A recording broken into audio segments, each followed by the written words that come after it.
When we talk about altering the immune system, there's really two branches in terms of drug therapy. We've got the non-steroidal anti-inflammatory drugs, okay, like ibuprofen, aspirin, and so forth. And we've got the steroidal anti-inflammatory drugs, and that's what we're going to talk about today. And in keeping with the theme, since this is Greco-Roman columns, I've got something from 300 here, which was an awesome movie. After I watched that movie, I started doing sit-ups for like 2 days, and then I gave up. But essentially, this I think this is a poor Persian guy, but he's the enemy, and he's the symbol of inflammation. And so what we're doing here is we're looking at kind of the steroidal anti-inflammatory drugs, the glucocorticoids.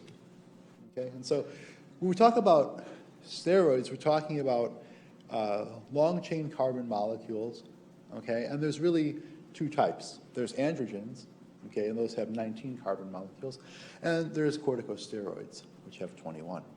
All right, and so the corticosteroids are further divided into glucocorticoids and mineralocorticoids based on their physiologic functions or physiologic outcomes. And both these two are made within the adrenal cortex, okay?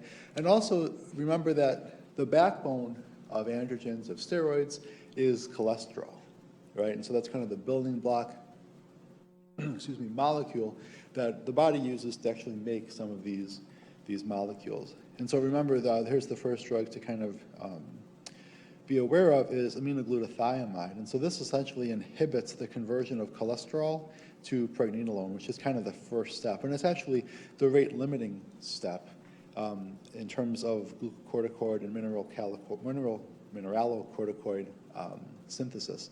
And so the activity of that is really dependent on ACTH, adrenocorticotropic hormone. Okay, and so here's the synthetic pathway of all these glucocorticoids and mineralocorticoids, starting with, of course, cholesterol converted to pregnenolone. And then you can see there's a testosterone-type molecule that eventually gets converted into cortisol, and then other pregnenolone-like molecules that eventually become something like aldosterone. Okay, and so this is kind of the review of systems in terms of the biochemistry. I don't think you need to know all of these different steps, but we will make reference to certain enzymes that are responsible for the conversion of some of these molecules to a different molecule. And notice here, what are these enzymes? Again, they're CYP enzymes. And so it's that cytochrome P450 system. These are different enzymes that have been involved with our drug biotransformation. Okay, and so we'll start reviewing concepts now throughout pharmacology. What are the two CYP enzymes that we associate with drug biotransformation? CYP3A4, and then the other one is CYP2D6. Yeah, perfect. So CYP3A4 and 2D6 are really the kind of the main CYP metabolizing enzymes responsible for probably 2/3 to 3/4 of all the drugs that are biotransformed. CYP3A4, remember, is the one that's inducible, right? CYP2D6, not necessarily inducible, but has altering genetic profiles in terms of populations of people, so racial and ethnic differences. We've got people that metabolize it very well, people that metabolize it very poorly, okay? So here's all your CYP enzymes. And so we've got a few drugs that can inhibit some of these specific cascades, and we'll talk about those specifics. And so let's review a little bit of the physiology of the adrenal cortex, right? And so there's ACTH hitting this gland. And so these glucocorticoids are really derived from the cortex portion of the adrenal gland itself. Then remember the sex hormones like androgens and estrogens to some extent are coming out of the zona reticularis.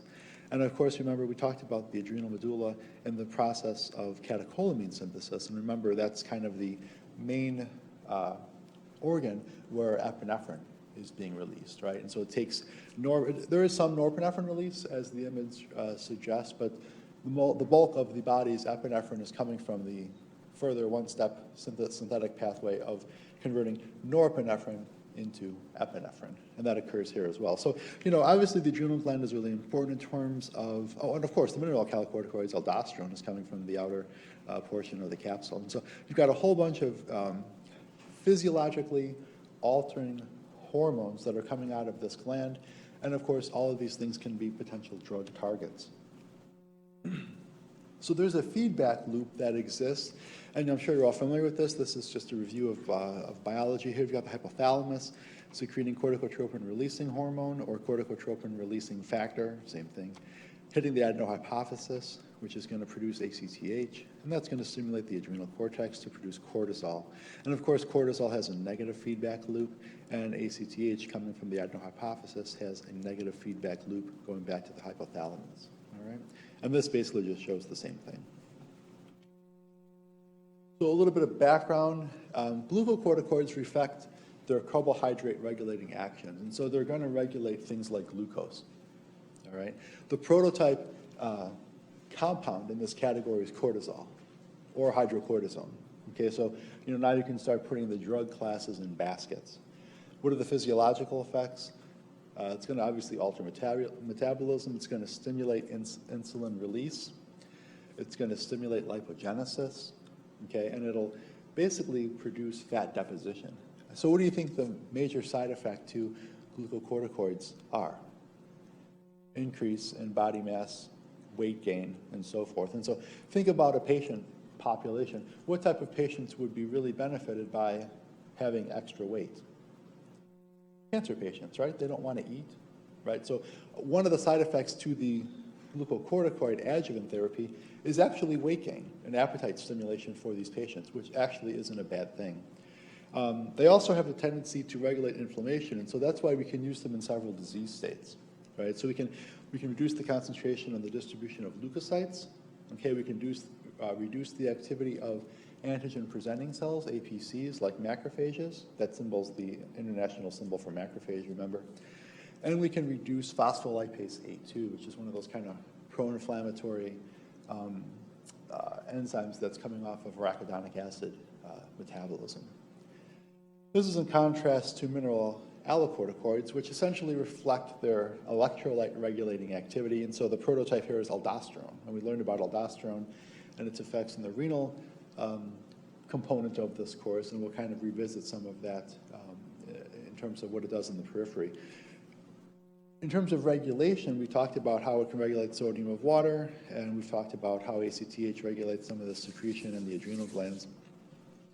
Also note, angiotensin can produce or stimulate aldosterone release. And so, again, another kind of a outcome to ACE activity is this enhanced aldosterone release. And so now you can kind of see why an ACE inhibitor in something like spironolactone might work synergistically, okay? Here's the mechanism of action of how some of these drugs work in terms of the glucocorticoid receptor. Essentially, this is a genetic alteration. And so the whole concept of these pro-inflammatory effector cells, T cells, B cells, chemokines, macrophages, all of this has a genetic component, right? These are genes that beget protein, that alter signaling, and alter the immune cell activity. What glucocorticoids do is they actually inhibit the transcription, okay, of some of these pro-inflammatory genes. All right? And so that's basically the mechanism. You can see here they couple, here's the glucocorticoid, and then here's the receptor. Becomes internalized and moves into the nucleus, and then it actually alters transcription. Okay? And so it's going to regulate gene expression. So here you've got the drug receptor complex forms, and this is describing the same thing that I just showed graphically. You've got the drug receptor complex being formed, okay? You've got translocation of that drug receptor complex from the cell membrane into the nucleus, okay? And it's going to bind to what's called glucocorticoid response elements within the DNA sequence. These are called GRE, okay? And that's going to activate the transcription or metabolic effects, okay? So it's twofold. It can either activate transcription or it could inhibit transcription, okay, depending on what it does to the activity of the promoter, okay? What's the take-home message here is that the glucocorticoid is altering gene transcription. And alter is probably the safest word because there are certain genes that are turned on, certain genes that are turned off because of what this thing does to the promoter region. Okay, that's as far as we're going to go into it. And so when we talk about the inhibitory effects, we're going to really kind of inhibit the transcription of genes that regulate immune suppression or genes that are anti-inflammatory. And so some of the examples include the steroid hormones, thyroid hormones, vitamin D, and retinoids. Okay? The mineralocorticoids actually work through a very similar mechanism. These work through the drug receptor complex called the MR complex for mineralocorticoid. And this complex expression is kind of privy to specific tissues. And so you'll see it in the kidney, the colon, salivary, and sweat glands, okay? And so, of course, aldosterone, which is kind of the prototypical agonist in all of these examples, actually has the dramatic effect within the kidney because the kidney has a lot of mineralocorticoids receptor complexes where this can occur. And so we know that we see an increased sodium influx due to this MR binding, which is going to actually stimulate that sodium-potassium ATPase pump on the basolateral membrane. Okay, and so, you know, mechanistically, how do these drugs work? They're going to alter gene transcription. Okay, and depending on what gene you're looking at, and they alter a lot of them. You can see, you can produce a stimulatory or an inhibitory effect. Okay? And so this is kind of just describing that in a little bit more detail. And remember, the things that basically stimulate the hypothalamus to secrete CRH could be a whole host of neurotransmitters. And here you've got acetylcholine, 5-HT, remember, serotonin, NE is norepinephrine, and GABA is GABA, glutarate aminobenzoic acid. And so all these things can positively or negatively affect the hypothalamus pituitary complex. Okay, and so, of course, what's the outcome here is that we're altering the activity of the immune system, right? Because we're talking about glucocorticoids as being steroidal anti-inflammatory drugs. And so, have any of you ever taken steroids? Right? What would you take them for? Inflammation, pain, swelling, you know, post-procedure. You know, so there's a whole host of indications for these drugs. We've looked at glucocorticoids in terms of clinical outcomes, and there's a few things to remember is that they're palliative. Okay, so they don't address the underlying cause. So they don't cure the reason that you have inflammation, right? They just reduce the intensity of the inflammation. Okay, so the inflammatory cascade is going to happen no matter what. They're just there to attenuate it. Okay, and so we can see their clinical use in specific examples where you can see them used in early parts of the disease, and we can also see them used in later parts of the disease. And so, of course, the immune system is persistent throughout. And so we're altering or we're targeting different components of the immune system or different facets of the immune system to address each of those phases of a specific disease. Okay? We know that they can, as a group, they can increase apoptosis in activated lymphocytes, and so that's their immunosuppressive action.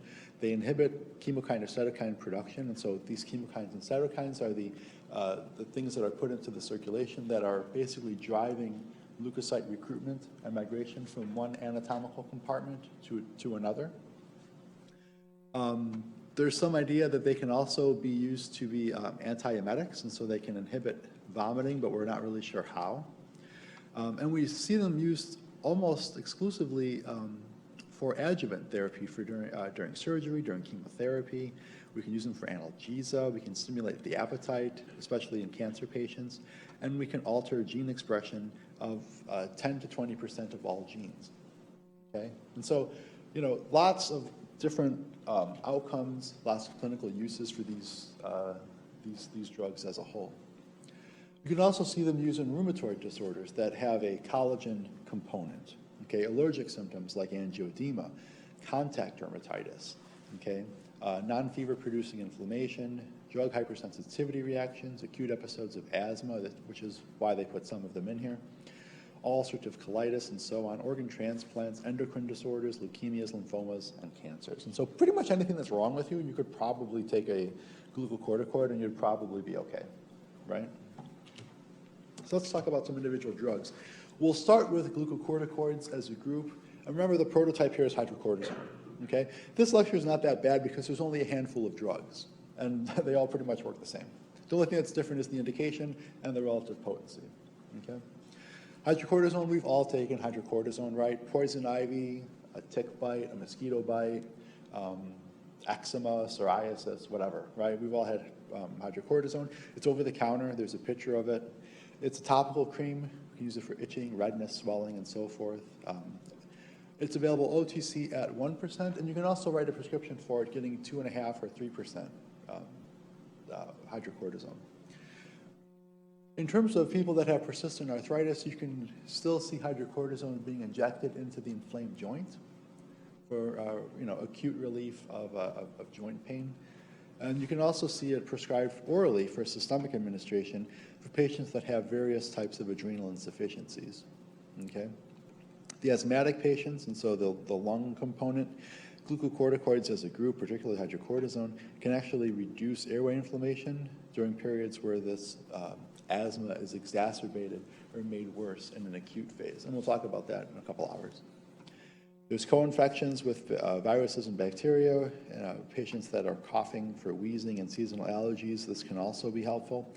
And actually, hydrocortisone can be used as a rectal suppository for hemorrhoids due to swelling and itching of the anus. And so tons of different indications for hydrocortisone. It's one of the drugs that's supposed to be in every pharmacy, and it's on the World Health Organization's list of essential drugs for patients. Okay? So kind of going along further, there's cortisone. Okay, and so it's pretty similar to hydrocortisone. Structurally there's less water in it. It's a synthetic 21-carbon steroid hormone. Okay, and this is coming from the adrenal gland. You can get preparations for oral or intramuscular. It can be orally administered, or it can be prepared for intramuscular injection. Tons of endocrine disorders and inflammatory or fever type of manifestations. And there's the mechanism, essentially, what we've already talked about. The outcome here is that with cortisone and some of these other cortisone derivatives is that we're going to see a reduction of several what's called pro-inflammatory cytokines. And so IL-2, IL-1, IL-6, tumor necrosis factor alpha, TNFA. All of these are kind of pro-inflammatory cytokines, and so when you reduce their activity, you kind of restrict or reduce the inflammatory cascade. Cortisone has hepatic biotransformation if it's orally administered, and it's also got renal elimination. And the side effects and the adverse effects include reduction in bone formation, suppression of calcium absorption. So what does that tell you? It's got a little bit of mineralocorticoid activity, right? Because these are all essentially glucocorticoids in this particular portion of the lecture. And they've got reduced or delayed wound healing. So why would you expect that? If you give steroids for a week, why would you expect the patient that has a cut on their finger to have reduced wound healing? What are you inhibiting? You're inhibiting the pro-inflammatory immune system cascade, right? And so you need the inflammatory cascade to actually address wound healing, and so now you're systemically suppressing it for that short period of time. And so, patients that are on persistent cycles of corticosteroids will notice, a dramatic reduction in their ability to kind of repair wounds. So even a minor cut on their finger would take, maybe 2 weeks to heal as opposed to 3 or 4 days. Probably the more famous or more commonly encountered corticosteroid is methylprednisone. You guys ever take a Medrol dose pack, shown here on the right? The first day it's six tablets, the second day it's 5 tablets, and then each day you taper off. And so what we use this for is a whole host of things. I actually had Medrol for a wisdom tooth extraction. So they know that when you do a wisdom tooth extraction, you're going to have a lot of inflammation, especially localized, right? And so they'll give you the Medrol dose pack to start taking, I think, usually before the wisdom tooth is extracted, and it kind of reduces the inflammation. And so, when you get your wisdom teeth taken out, your whole face swells up like a balloon. This kind of alleviates that to somewhat extent.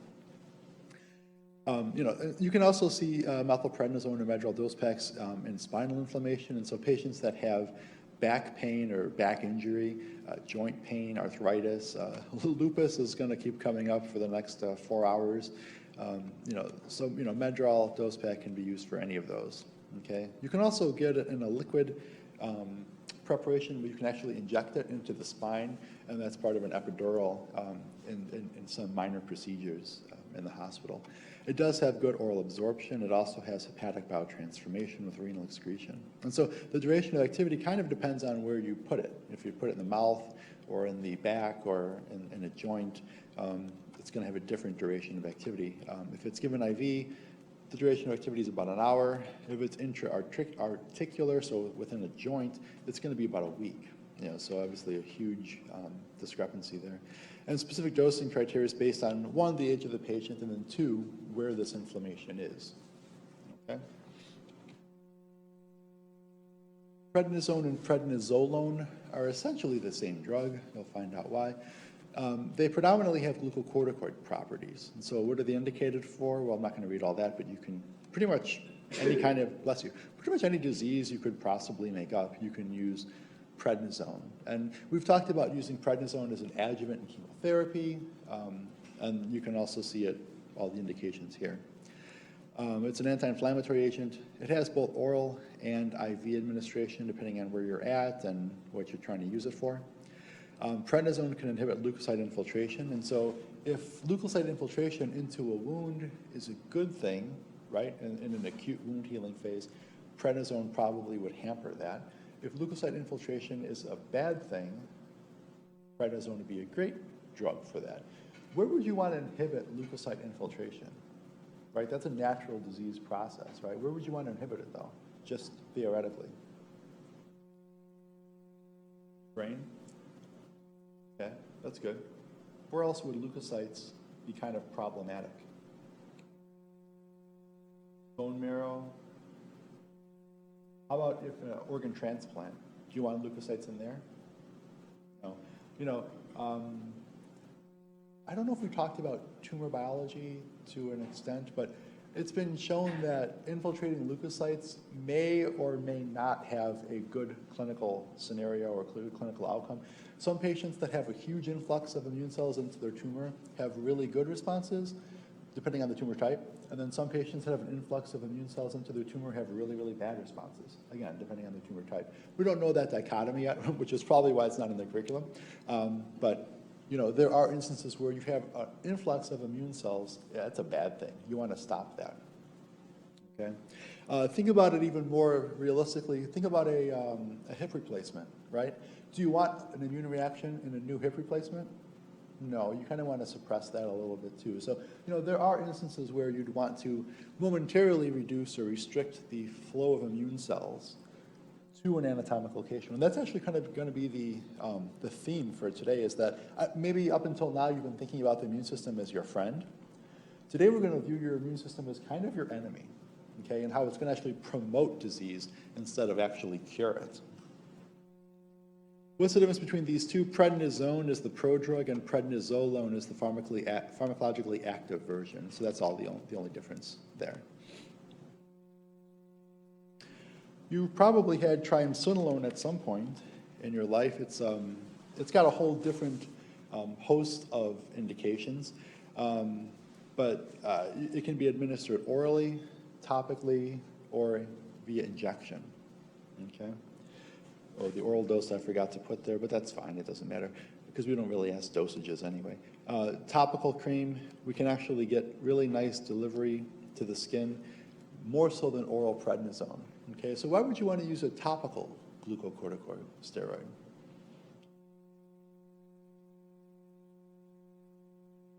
How about itching? Poison ivy? Poison sumac? If you're allergic to nickel and you accidentally buy like a nickel piece of jewelry, right? Psoriasis, bee stings.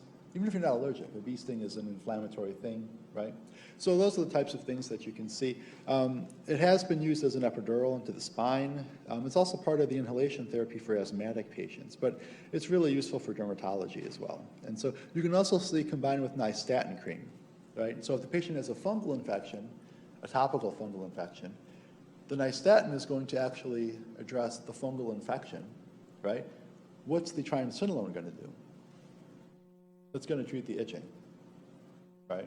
And so you don't want the patient to be scratching this fungal infection, because then now it can open up the layers of the dermis and it can move down, or move in, I should say. Okay, so a lot of indications. Betamethasone is different chemically. It's got 21 carbons, all right? Mechanistically, we say it's a glucocorticoid receptor agonist. And what's it indicated for? Itching, dryness, inflammation of the skin if it's topically administered. respiratory diseases, rheumatic disorders, collagen diseases, tuberculosis within the meninges, and trichinosis, right? So lots of indications with dexamethasone, or with betamethasone.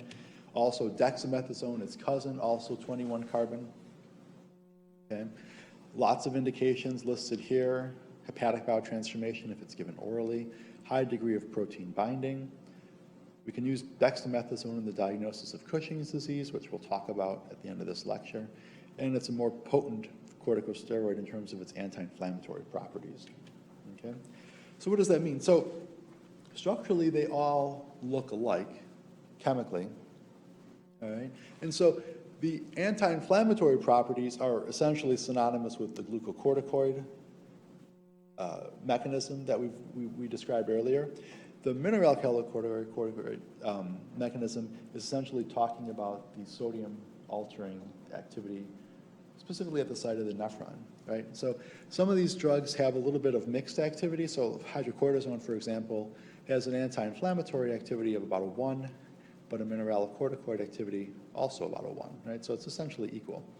This is in contrast to something like dexamethasone, and betamethasone, which are very, very potent anti-inflammatory drugs, and essentially no activity in terms of altering electrolytes on the nephron, okay? That was all the glucocorticoids. What are they basically used for? Reduction in inflammation, right? Mineralocorticoids, like aldosterone, we'll talk about now. There's only a handful. Fludrocortisone is also a 21 carbon molecule. Mechanistically, this is a synthetic mineralocorticoid receptor, aldosterone receptor. It causes an increase in iron and water transport, and it's a more potent mineralocorticoid.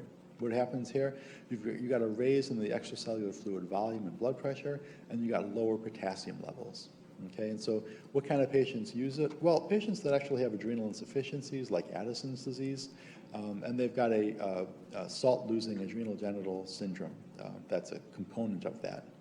It's got both hepatic and renal bowel transformation, and the physiological actions are similar to that of hydrocortisone and are summarized right here. Talked about spironolactone, right? Here we've got a competitive aldosterone receptor antagonist, right? So it's going to block this. It's basically the drug of choice for bilateral adrenal hyperplasia, all right? And it persists in the system for a long time. So, once you stop giving that drug, you've got to wait about 2 to 3 days before that drug is essentially eliminated, and so long half-life. We can also use it diagnostically for the primary hyperaldosteronism, and it's got a whole bunch of indications. And so if the patient's got edema for any of those reasons, ascites, nephrotic syndrome, cirrhosis, spironolactone is a great drug. Okay, you can also talk about it, we've talked about this in hypertension, heart failure, and there's also some off-label indications, acne and excessive hair growth, especially in women. And so, lots of indications for spironolactone, and it's all basically coming from that mineralocorticoid receptor antagonism. Okay, so let's kind of just review these glucocorticoids, all right? Here you've got the short-acting, intermediate, and long-acting glucocorticoids, right? So the short-acting ones are essentially hydrocortisone and cortisone, intermediate-acting, prednisone, methylprednisone, and triamcinolone, and the long-acting, which are actually the most potent, betamethasone and dexamethasone, right? Relatively straightforward. Okay. And so up until now, we've been talking about inhibiting the activity or altering the activity of genetic response elements, okay? Now we can actually go after steroid synthesis inhibition. So this is, outside of that, and we're going to actually inhibit these steroids to be made. And so that first drug that we talked about was aminoglutathione. And so this one's going to inhibit the conversion of cholesterol to ACTH, right? And the reason that that's important is because the main building block, pregnenolone, is essentially the skeleton for all of these hormonally dependent cancers, because it's going to be the building block for androgens. Sometimes you can see aminoglutathione combined with hydrocortisone, okay, and that'll basically offer replacement doses in patients that have insufficiencies. And the result of this is going to be all hormonally active steroids are going to be inhibited because of the CYP11A1 inhibition, right? So what does that mean? Well, cancers that are really dependent on hormones for their survival are going to be really affected, right? So breast and prostate, essentially. Interestingly, aminoglutathione is kind of sloppy. It also inhibits CYP11B1 and CYP19, which we didn't really talk about. But that's basically two other biotransformation type enzymes. Oh, my machine just went black. There we go. One more time. Wake up. God, I even put the machine to sleep.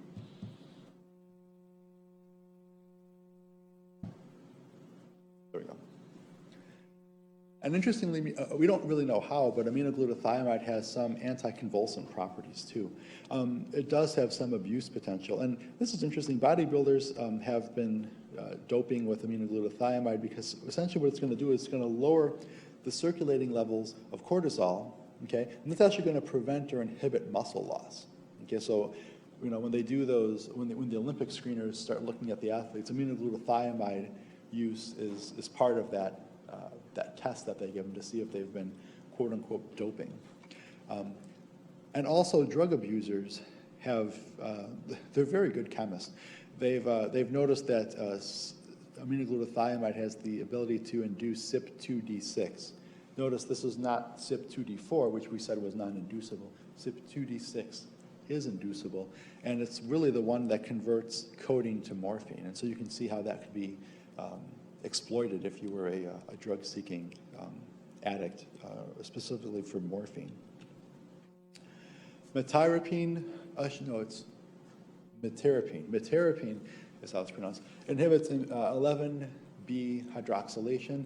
What's going to happen here? It's going to interfere with cortisol and corticosteroid synthesis. And so that's basically the treatment for Cushing's disease, and we'll talk about that in a few minutes. Here you can kind of test or perturb the integrity of that feedback loop, and you can kind of see where that feedback loop is being inhibited. Is it a hypothalamus problem, or is it an adenohypophysis problem? Okay. The only problem here with, the only side effect here with metirapine is going to produce transient dizziness and GI disturbances. Okay, and here's metirapine, I should say. Basically, if you inhibit 11 beta hydroxylase, you're going to reduce the production of both cortisol and aldosterone. A drug that we've talked about before is ketoconazole. And this is kind of a weird drug. First of all, it's an antifungal, okay, at normal doses, okay? But at high doses, overdoses, or in pharmacodynamic interactions, it can actually inhibit both adrenal and gonadal steroidogenesis, okay, because basically it has activity for CYP17, also known as 17-alpha hydroxylase, right? So, ketoconazole keeps coming up. I know it's in your board review books. It also has a pharmacodynamic interaction because of its activity on CYP3A4, okay? So it's a substrate, I think, for CYP3A4. So lots of drug-drug interactions. If a patient's on ketoconazole and they're older, you should probably look up the drug interaction because I'm sure that one exists. What's interesting in terms of ketoconazole is at high doses, it inhibits CYP11A, and so you're going to block steroidogenesis in these steroidogenic tissues. What are the adverse reactions going to be? GI upset, dermatologic reactions, liver function tests are going to be needed to monitor this because this is going to actually kind of be really, really bad. The benefits are observed after several weeks of therapy. So, it's not really a great corticosteroid, but it actually kind of behaves like one. And so when would this ever come up? Well, think about a patient who's on, long-term ketoconazole therapy for a persistent fungal infection. You can actually start to see changes in hormones because of that. Okay, and so that's one other thing to think about, especially if that patient's prepubescent.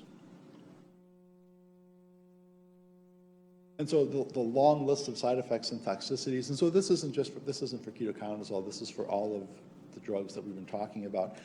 Virtually no side effects or toxicities within a week, right? So what does that mean? So, go back to the patient that received that Medrol dose pack for their wisdom tooth extraction.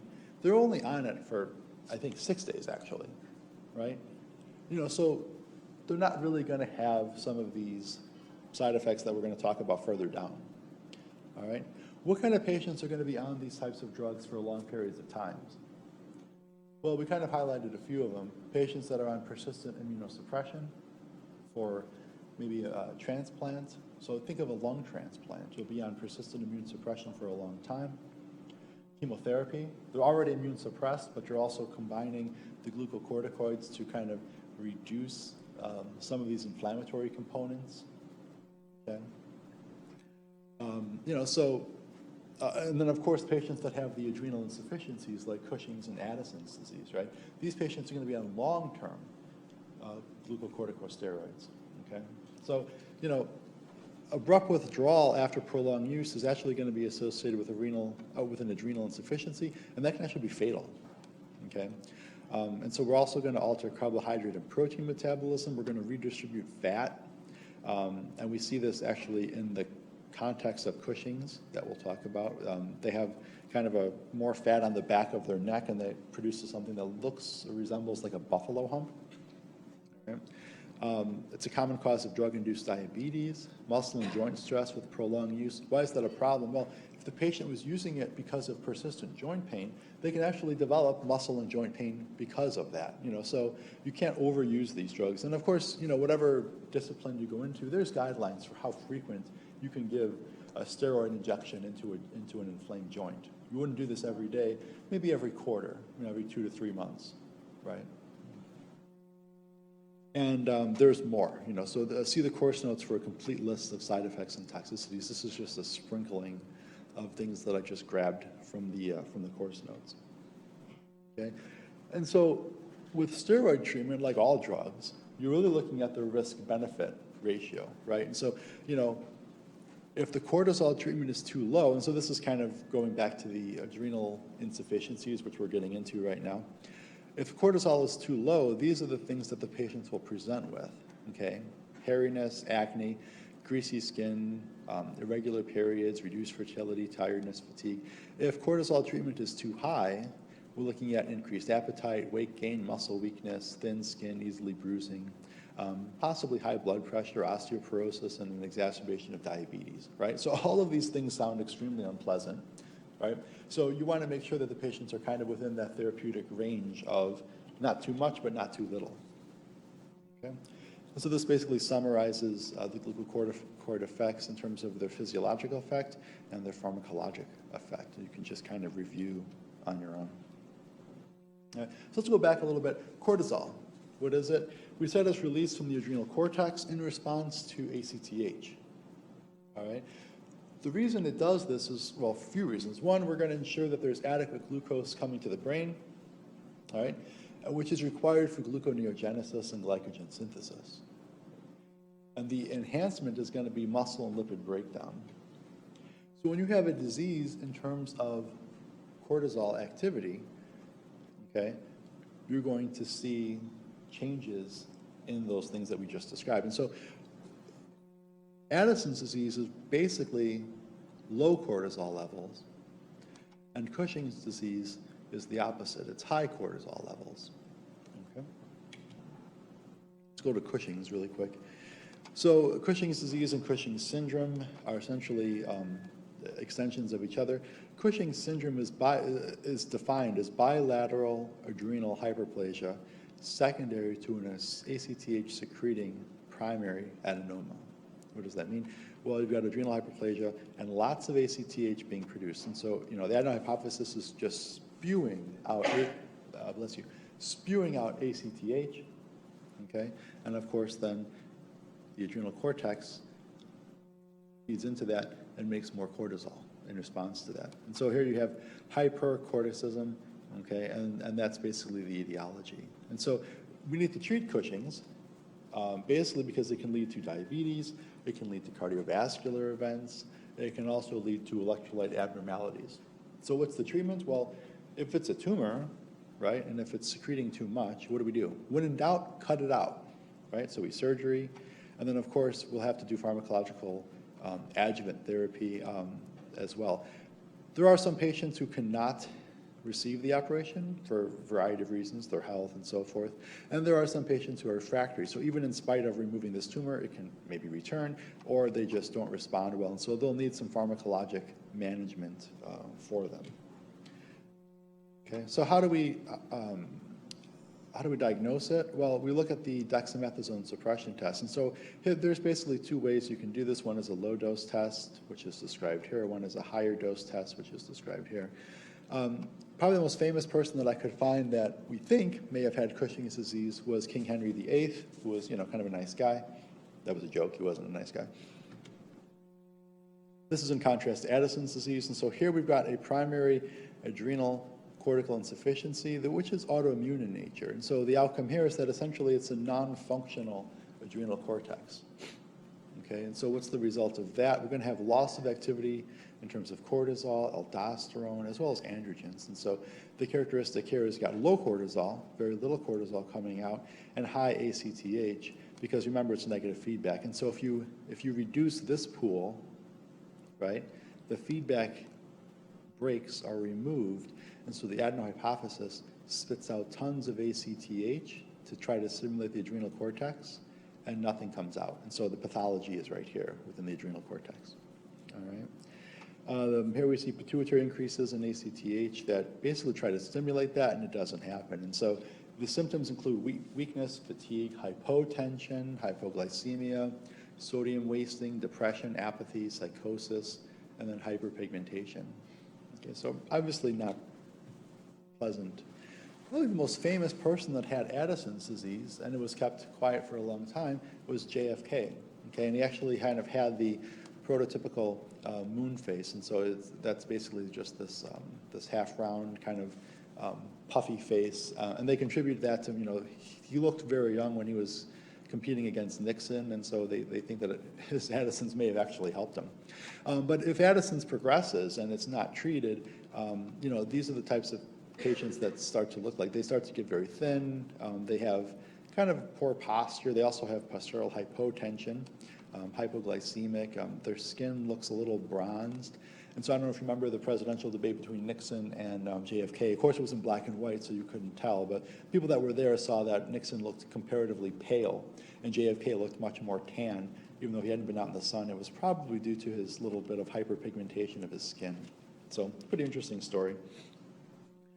There's a secondary adrenal cortical insufficiency, and so this comes from long-term steroid use, basically for patients that have rheumatoid arthritis, right? And so we talked about, most patients that receive steroids are receiving them, for minor acute type inflammatory events. These patients, that have RA, they're on long-term immunosuppressants, okay? And steroids is just one part of their therapy. They're on a few others, which we'll talk about in a few hours. This HPA axis is suppressed, of course, and so here we've got, again, low cortisol, but in this context, we have low ACTH. So what does that mean? Well, the pathology is no longer here. The pathology is here. So the adenohypophysis is the source of the pathology. And so here you've got very little ACTH coming out, and because of that, the adrenal cortex is essentially okay, but it's not making a lot of cortisol because this is the positive or the negative feedback loop has been hampered. And so the outcome here is going to be very low amounts of cortisol coming out. Okay?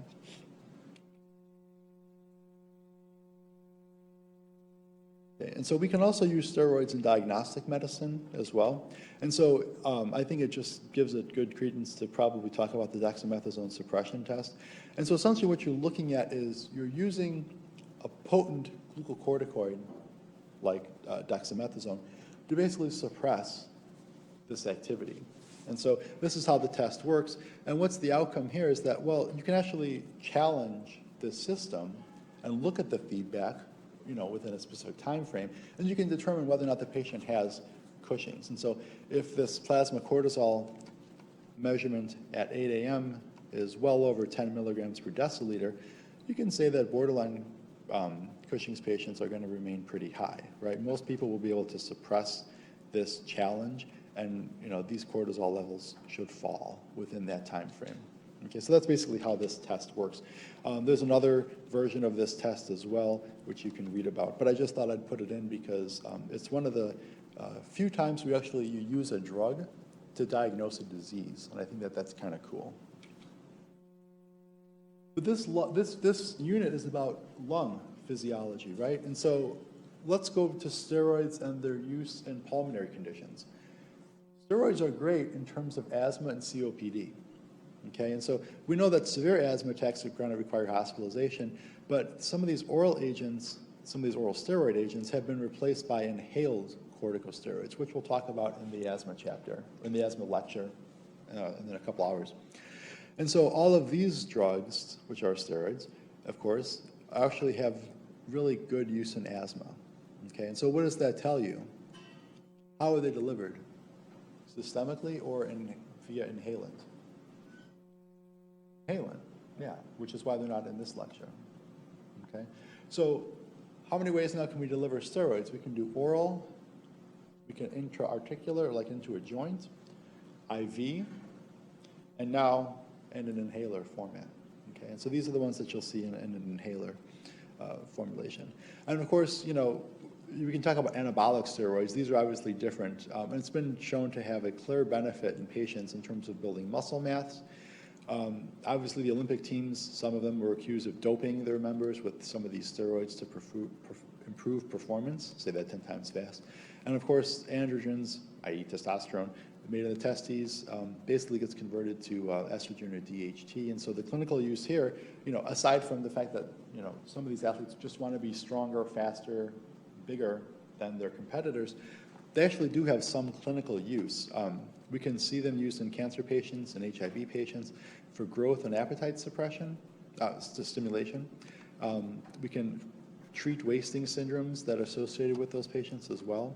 In patients that have delayed puberty, we can see these drugs being used to induce puberty.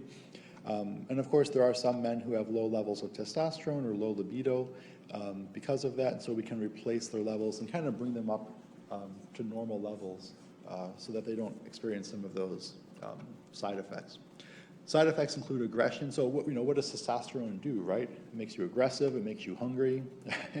There's going to be increased cardiac events like MI and CAD, acne, and of course because of the conversion of testosterone to some of the female hormones as well, you can see gynecomastia as well as testicular atrophy in men. And then in women, you can see the opposite. You can see conversion of some of the female hormones into testosterone and a deepening of their voice as well as more body hair. And so those are obviously unwanted. Okay, so that's steroids, glucocorticoids, and mineralocorticoids. Let's take a little bit of a break and we'll go into the next lecture. Okay?